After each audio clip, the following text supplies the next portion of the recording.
This is a 1985 Land Rover 90. I bought it in the north of England from a Land Rover Defender specialist. We brought it over to the United States under the 25-year rule.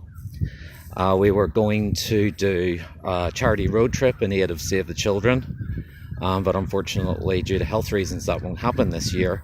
So rather than keeping the vehicle in storage for, well, another sort of 12-15 months, we've decided to sell it with my help of my American co-driver here in Pennsylvania. The car is petrol, or gas I should say. It has a 2.2 something gas engine. It's 4-cylindered. Pretty much everything on the car works as it should do. It was obviously a workhorse back in England. It spent some time in Scotland as well, but it's the panel van version. The little seats are in the back. They flip up if you need to use the full load space. There are seat belts, which you can just make out there. It has 67,000 miles. The car has a British inspection certificate with it for virtually every year from 1993.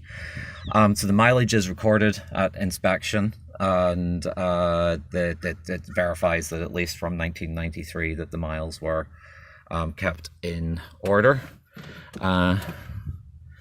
Does have a manual choke because it's just got carburetors, which would have been normal for a car of that genre. Keys are just here. It starts first time. Gears all engage quite nicely. It's 5-speed gearbox on this one. And then you have your separate transfer case lever down there for your low range. All the gauges, as much as they are, work perfectly. There is a CD player and a radio and speakers up in the top. Now,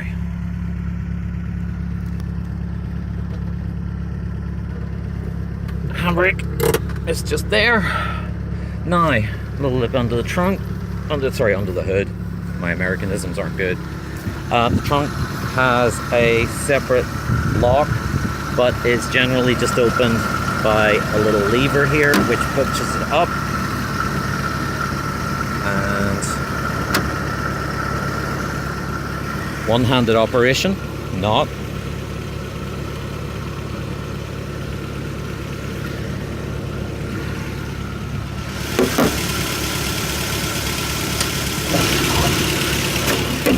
I'd like to say I'll edit that bit out, but there we go. So that is the engine bay. Whoever it was that owned it in England really did like their label maker.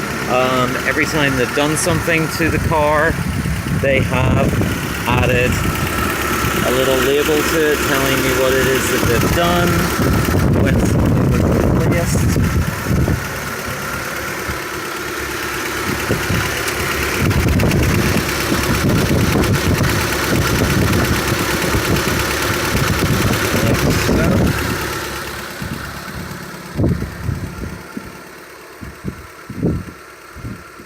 As you can see, the bumpers are off a later version. This is a common conversion back home, along with the later alloy wheels and the wheel arch extensions, which is a requirement in the UK. If you fit bigger wheels, they must sit under the arches. The car has predominantly road tires on it because it probably was not used off-road extensively. And that's your rear is in there.